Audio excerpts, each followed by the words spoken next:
Assalamualaikum warahmatullahi wabarakatuh.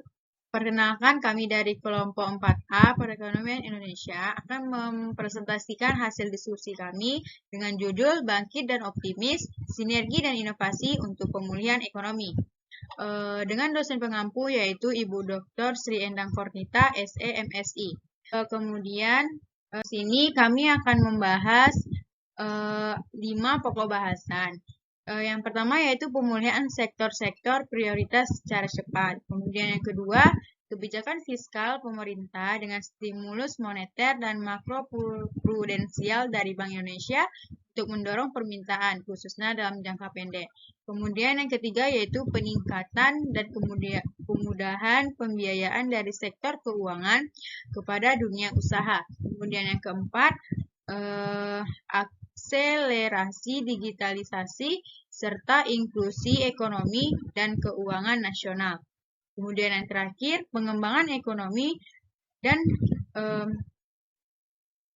hijau untuk mencapai pertumbuhan ekonomi berkelanjutan. Baiklah, kita akan masuk pada bagian pembahasan.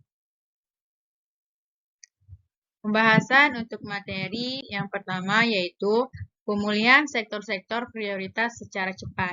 Sinergi dan inovasi kebijakan sangat penting untuk mengatasi permasalahan yang terjadi, baik pemecahan berbagai kendala dari sisi sektor real, pemberian intensif kebijakan fiskal, maupun dukungan kebijakan makroprudensial dan sektor keuangan yang diperlukan.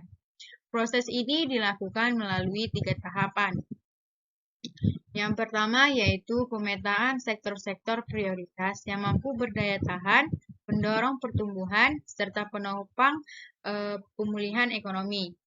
Dalam kaitan ini, terdapat 8 subsektor prioritas utama yang dapat menjadi penopang pertumbuhan ekonomi dan ekspor, yaitu yang pertama, industri makanan dan minuman, yang kedua, industri kulit, yaitu contohnya barang dari kulit dan alas kaki.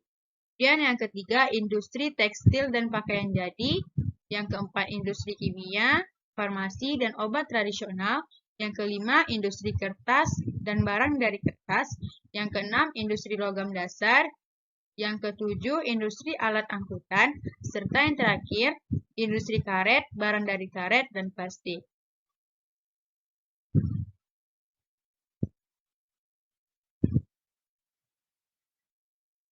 Kemudian yang kedua yaitu identifikasi kendala yang dihadapi dalam pemulihan sektor-sektor prioritas tersebut, baik kendala di sektor real maupun dari sisi pembiayaan. Untuk itu perlu dilakukan pembahasan bersama melalui forum koordinasi, yakni antara pemerintah pusat atau KL terkait, KSSK, pelaku industri, perbankan, serta pemerintah daerah terkait. Berbagai permasalahan pada sektor real baik berkaitan aspek perbaikan faktor produksi seperti bahan baku, energi, dan tenaga kerja, aspek pengaturan dan kelembagaan khususnya kejelasan kebijakan dan kemudian perizinan, maupun aspek promosi dan aspek pasar di dalam negeri maupun luar negeri. Kemudian yang terakhir yaitu sinergi dan koordinasi kebijakan ekonomi nasional perlu dirumuskan dan diimplementasikan sesuai kondisi pada masing-masing sektor produktif. Secara keseluruhan, kebijakan yang diperlukan meliputi kebijakan terkait sektor real, fiskal, maupun kebijakan pembiayaan. Baiklah, materi yang selanjutnya akan disampaikan oleh rekan saya yaitu Julisna. Baik, Julisna akan memaparkan atau menjabarkan materi yang kedua yaitu kebijakan fiskal pemerintah dengan stimulus moneter dan makroprudensial dari Bank Indonesia untuk mendorong permintaan khususnya dalam jangka pendek. Kebijakan fiskal dan moneter menghadapi COVID-19, pemerintah Indonesia mengambil kebijakan yang komprehensif di bidang fiskal dan moneter untuk menghadapi COVID-19. Di bidang fiskal, pemerintah melakukan kebijakan refocusing kegiatan dan realokasi anggaran. Selanjutnya, Kementerian Keuangan akan merelokasi dana APBN sebesar 62,3 triliun. Dana tersebut diambil dari anggaran perjalanan dinas, belanja non-operasional, honor-honor, untuk penanganan pengendalian COVID-19, perlindungan sosial atau social safety net, dan insentif dunia usaha. Di bidang moneter, kebijakan moneter yang diambil harus selaras dengan kebijakan fiskal dalam meminimalisir dampak COVID-19 terhadap perekonomian nasional. Oleh sebab itu, otoritas moneter harus dapat menjaga nilai tukar rupiah, mengendalikan inflasi, dan memberikan stimulus moneter untuk dunia usaha. Diharapkan ada relaksasi pemberian kredit perbankan dan mengintensifkan penyaluran kredit usaha dan usaha rakyat atau yang disebut dengan dana KUR. Bank Indonesia memperkuat perannya dalam pendanaan APBN 2021 dan 2022 disertai partisipasi berupa kontribusi atas seluruh biaya bunga untuk pembiayaan vaksinasi dan penanganan kesehatan dengan batas yang diperhitungkan sesuai kemampuan keuangan Bank Indonesia. Dengan sinergi tersebut, pemerintah dapat lebih fokus pada upaya akselerasi realisasi APBN tahun 2021 dan 2022 untuk mendorong akselerasi pemulihan ekonomi nasional. Kebijakan makroprudensial akomodatif juga dilanjutkan untuk tetap mendorong fungsi intermediasi antara lain melalui rasio countercyclical capital buffer atau CCB, rasio intermediasi makroprudensial atau RIM, dan rasio loan to value atau LTV, atau uang muka yang kondusif bagi intermediasi, termasuk mendorong sektor prioritas, ekspor, dan inklusi. Masuk materi yang ketiga, yaitu peningkatan dan kemudahan pembiayaan dari sektor keuangan kepada dunia usaha. Dalam jangka pendek, kebijakan untuk mendorong penyaluran kredit perbankan diperlukan dengan mengatasi permasalahan, baik dari sisi penawaran kredit oleh perbankan maupun sisi permintaan kredit dari dunia usaha. Untuk industri makanan, kredit oleh perbankan maupun sisi permintaan kredit dari dunia usaha. Seringkali untuk industri makanan, minuman, kimia, otomotif, dan alat angkut lainnya, penyaluran kredit telah meningkat karena permintaan dari korporasi dan perbankan sudah siap membiayainya. Sementara pada sektor-sektor lainnya, perlu insentif untuk mendorong kredit, baik insentif pada sektor real agar prospek bisnis lebih baik maupun insentif kepada perbankan dalam bentuk jaminan kredit atau insentif suku bunga. Selain kredit perbankan, pembiayaan dari pasar modal juga semakin diperlukan, baik melalui penerbitan saham maupun obligasi korporasi. Penerbitan sekuritas berbasis aset atau asset-backed securities maupun berbasis penerimaan atau earning-backed securities juga perlu semakin dikembangkan. Selain itu, pengembangan pasar uang dan pasar falas oleh Bank Indonesia sesuai BPPU 2025 juga berperan penting, baik dalam penerbitan sekuritas jangka pendek seperti surat berharga komersial atau SBK, perluasan transaksi repo, maupun penyediaan instrumen lindung nilai.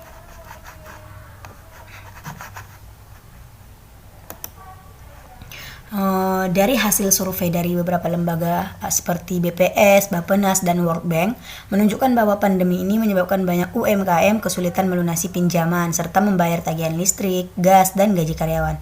Oleh sebab itu, pemerintah berupaya menyediakan sejumlah stimulus melalui kebijakan restrukturisasi pinjaman, tambahan bantuan modal, keringanan pembayaran tagihan listrik, dan dukungan pembiayaan lainnya.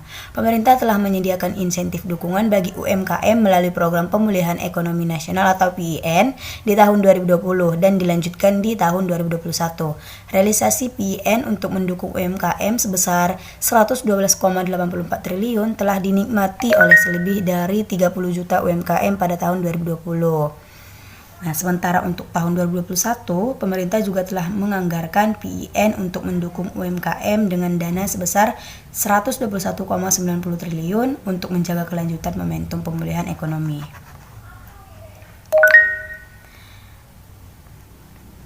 Mungkin cukup sekian penjabaran materi yang Julisna sampaikan.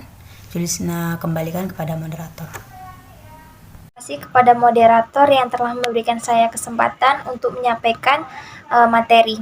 Baiklah, saya akan menyampaikan materi mengenai akselerasi digitalisasi serta inklusi ekonomi dan keuangan nasional. perlu kita ketahui apa itu inklusi keuangan. Jadi, inklusi keuangan adalah keterbukaan penyediaan akses dan penggunaan beragam layanan keuangan yang nyaman dan terjangkau. Inklusi keuangan mencakup layanan keuangan yang berkelanjutan, relevan, hemat biaya, dan bermakna bagi masyarakat yang kurang terlayani secara finansial, terutama produk perdesaan. Layanan tersebut berupa tabungan, yakni pembiayaan, asuransi dengan cara yang cukup nyaman, serta handal dan fleksibel dalam hal akses dan desain. Inklusi keuangan adalah kegiatan yang bertujuan untuk menghapus semua bentuk hambatan keuangan untuk mengakses layanan keuangan. Penerapan inklusi keuangan akan membuka akses orang miskin, orang yang tidak memiliki anggunan, tidak memiliki pekerjaan tetap, serta dapat dipercaya dan tidak dapat memperoleh kredit ke layanan keuangan. Hal ini berarti orang-orang yang tidak bankable kepada lembaga-lembaga keuangan dalam hal ini bertujuan yang pertama yakni akses dengan biaya yang sangat wajar untuk berbagai layanan keuangan termasuk tabungan, deposito, pembayaran, dan layanan transfer untuk semua rumah tangga. Yang kedua yaitu berlanjutan keuangan dan kelembagaan untuk memastikan kesinambungan dan kepastian investasi. Yang ketiga adalah persaingan untuk memastikan pilihan dan keterjangkauan untuk nasabah. Inklusi keuangan sebagai kisaran kualitas dan ketersediaan layanan keuangan bagi yang tidak terlayani secara finansial.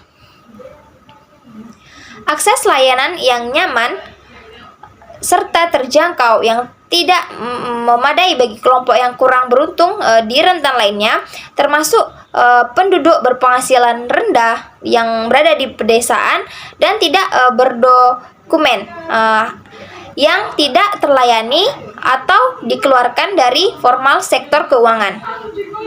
Indikator yang dapat dijadikan ukuran sebuah negara dalam mengembangkan inklusi keuangan adalah yang pertama adalah ketersediaan atau akses, yaitu kemampuan penggunaan jasa keuangan formal dalam hal keterjangkauan fisik dan harga. Yang kedua adalah penggunaan. Kemampuan penggunaan aktual produk dan jasa keuangan, antara lain keteraturan, frekuensi, dan lama penggunaan. Yang ketiga ada kualitas. Apakah atribut produk dan jasa keuangan telah memenuhi kebutuhan pelanggan? Yang keempat ada kesejahteraan. Dampak layanan keuangan terhadap tingkat kehidupan pengguna jasa. Pendalaman sektor keuangan merupakan sebuah cermin yang digunakan untuk menunjukkan terjadinya peningkatan peranan dan kegiatan dari jasa-jasa keuangan terhadap ekonomi. Dalam sistem keuangan, suatu negara akan meningkatkan pertumbuhan ekonomi karena dapat mengalokasikan dana secara efektif ke sektor-sektor potensial, meminimalkan risiko dengan diversifikasi produk keuangan, meningkatkan faktor produksi, dan meningkatkan efisiensi dari penggunaan faktor produksi tersebut, yang pada akhirnya meningkatkan investasi atau marginal produktivitas akumulasi modal dengan penggunaan yang semakin efisien. Suatu perekonomian yang sehat dan dinamis membutuhkan sistem keuangan yang mampu menyalurkan dana secara efisien dari masyarakat yang memiliki dana lebih ke masyarakat, memiliki peluang-peluang investasi produktif. Meski demikian, industri keuangan yang berkembang sangat pesat itu belum tentu disertai dengan akses keuangan yang memadai. Padahal akses layanan keuangan merupakan syarat penting keterlibatan masyarakat dalam sistem perekonomian. Seberapa besar kesempatan masyarakat untuk dapat mengakses dan menggunakan jasa keuangan dan mencerminkan tingkat keuangan inklusif dalam ekonomi tersebut. Hal ini merupakan ucap Azwar yaitu pada tahun 2017.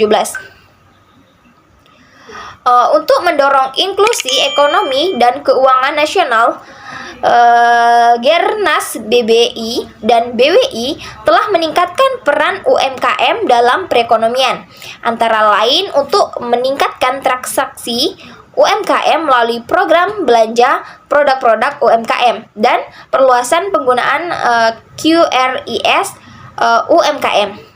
Bank Indonesia secara konsisten mendukung Gernas BBI dan BWI tersebut, baik melalui sinergi yang sangat erat dengan pemerintah pusat dan daerah maupun dengan dunia usaha. Dukungan tersebut diwujudkan dalam bentuk penyelenggaraan berbagai kegiatan bersama setiap bulan yang diselenggarakan di berbagai daerah. Peran strategis Bank Indonesia dalam mendukung pelaksanaan Gernas BBI dan BWI dikukuhkan melalui penerbitan Keputusan Presiden Nomor 15 Tahun 2021, yaitu tentang Tim Gerakan Nasional Bangga Buatan Indonesia. Keputusan tersebut menerapkan Gubernur Bank Indonesia sebagai Wakil Ketua bersama Menteri Koordinator. Di sektor keuangan termasuk perbankan, digitalisasi dilihat sebagai pengembangan metode kerja dan lingkungan kerja, yaitu kemajuan dalam teknologi informasi dan sistem komputer yang dilihat sebagai peningkatan positif yang menjadikan bekerja lebih efisien dan lebih cepat. Konsensus umum adalah bahwa karena digitalisasi pelanggan akan menjadi lebih mandiri dan lingkungan kerja berubah menjadi lingkungan yang lebih digital yang dapat mengubah seluruh organisasi atau telekomuting dan bekerja jarak jauh dari kantor akan menjadi lebih banyak metode kerja saat ini baik menuju masa depan. Digitalisasi perbankan dapat menekan efisiensi serta digitalisasi perbankan juga dapat menurunkan biaya operasional perbankan hingga 25%. Bidang perekonomian dan Ketua Dewan Komisioner Otoritas Jasa Keuangan dalam hal ini menunjukkan bukti dan apresiasi pemerintah terhadap peran aktif Bank Indonesia dalam mendukung kesuksesan Gernas BBI dan BWI. Komitmen dari Bank Indonesia untuk inklusi ekonomi dan keuangan juga dilakukan melalui akselerasi digitalisasi sistem pembayaran sesuai Blueprint Sistem Pembayaran Indonesia atau sering kita kenal dengan BSPI 2025. Untuk integrasi dan penguatan EKD nasional yang lebih efisien dan inklusif. Selain itu, digitalisasi sistem pembayaran juga dapat diarahkan untuk mendukung program pemerintah melalui elektronifikasi penyaluran program perlindungan sosial, berbagai moda transportasi maupun elektronifikasi keuangan pemerintah daerah. Pemerintah terus mendorong inklusi keuangan serta meningkatkan koordinasi dan sinergi dengan seluruh sehingga upaya untuk menghasilkan pertumbuhan ekonomi yang sangat tinggi dan inklusif dan juga merata yang bakal diraih nantinya.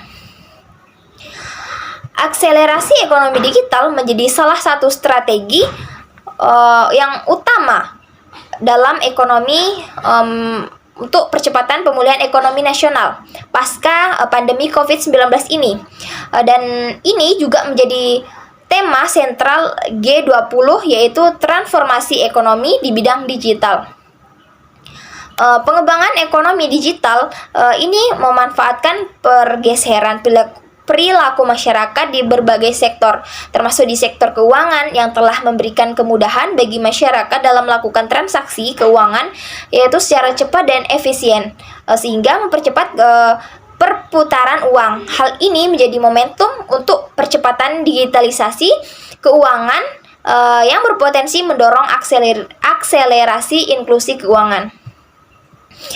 Inklusi keuangan di Indonesia terus mengalami peningkatan. Pada tahun 2021, tingkat inklusi keuangan di Indonesia itu naik dibandingkan tahun sebelumnya, yang mencapai 83,6%. Jumlah perkembangan inklusi keuangan ini diikuti dengan pertumbuhan yang signifikan dalam pemilikan dan penggunaan akun atau rekening yang juga meningkat menjadi sebesar 65,4% pada tahun 2021. Selain itu, literasi digital masyarakat menjadi poin penting dalam mendorong percepatan inklusi keuangan melalui pemanfaatan teknologi digital. Pemerintah senantiasa memberikan dukungan mengembangkan keterampilan digital dari level basic hingga advance melalui Gerakan Nasional Literasi Digital. Pemerintah juga terus mendorong digitalisasi UMKM untuk meningkatkan produktivitas dan memudahkan pembiayaan bagi wirausaha, terutama itu melalui program KUR dalam rangka merespon kebutuhan pembiayaan yang tinggi. Secara keseluruhan, pemerintah terus mendorong inklusi keuangan serta meningkatkan koordinasi dan sinergi dengan seluruhnya, sehingga upaya-upaya untuk meningkatkan pertumbuhan ekonomi yang lebih tinggi, inklusif, dan juga merata dapat diraih. Selain hal ini, sejumlah indikator ekonomi pada tahun 2022 menunjukkan prospek yang baik, antara lain yakni indeks keyakinan konsumen yang tetap kuat atau berada pada area optimis dan menunjukkan perbaikan permintaan domestik. Kemudian aktivitas manufaktur bertahan pada fase ekspansif yang menunjukkan perbaikan aktivitas produksi, serta prospek perbaikan pertumbuhan ekonomi tumbuh sebesar 5,2% di tahun 2022. Baiklah, itu tadi materi yang dapat saya sampaikan. Selanjutnya saya kembalikan kepada moderator. Baik, saya sebagai pemateri keempat akan melanjutkan materi selanjutnya, yaitu tentang pengembangan ekonomi dan keuangan hijau untuk mencapai pertumbuhan ekonomi berkelanjutan. Kerusakan lingkungan dan perubahan iklim menimbulkan resiko fisik dan resiko transisi yang berimplikasi pada stabilitas moneter dan stabilitas sistem keuangan. Transisi menuju ekonomi hijau, yakni ekonomi rendah karbon, perlu dilakukan secara gradual dan moderat untuk optimalisasi respon kebijakan akibat perubahan iklim. Ekonomi hijau dan pembangunan rendah karbon mendorong pertumbuhan ekonomi dan meningkatkan kesejahteraan sosial. Nah, jadi ekonomi keuangan hijau itu adalah suatu konsep menciptakan dan mendistribusikan produk serta layanan keuangan yang mendorong investasi ramah lingkungan dan pembangunan yang berkelanjutan. Jadi fokus utama dari keuangan hijau ini adalah pada proyek pembangunan yang berkelanjutan. Nah, implementasinya yaitu salah satunya kebijakan net zero emission, yaitu melalui pengembangan rendah karbon, pembangunan rendah karbon dapat diwujudkan dengan melakukan transisi menuju ekonomi hijau. Namun masih banyak tantangan yang dihadapi dan diperlukan kesepakatan yang solid dari berbagai pihak. Oleh karena itu, perlu dilakukan kolaborasi dan komunikasi yang intensif antara berbagai pemangku kepentingan untuk memastikan proses transisi menuju ekonomi hijau dapat dilakukan dengan baik.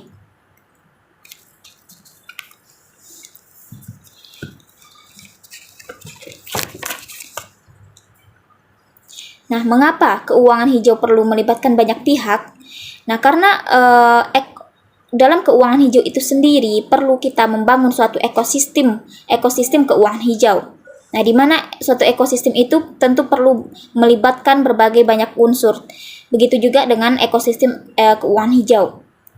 Contohnya saja dalam perbankan dengan menyatakan dukungan sebagai contoh dengan menerbitkan obligasi, pembiayaan berkelanjutan, dan penggunaan dana untuk membiayai proyek hijau dan pasar UMKM, serta sebagai contohnya OJK yang menyatakan dukungannya melalui Green Taxonomy dan kerangka kerja regulator terkait carbon exchange, serta BEI juga memberikan dukungan dalam bentuk pengembangan indeks hijau dan berkelanjutan.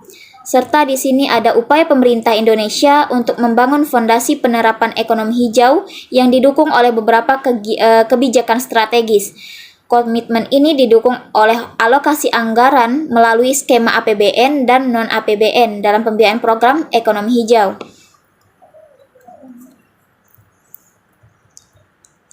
Nah, ekonomi hijau dalam dokumen perencanaan telah dimasukkan ke dalam RPJMN tahun 2020 sampai 2024, yang dimana di dalam dokumen tersebut disebutkan 3 program prioritas, yakni peningkatan kualitas lingkungan, peningkatan ketahanan bencana dan perubahan iklim, serta pembangunan rendah karbon.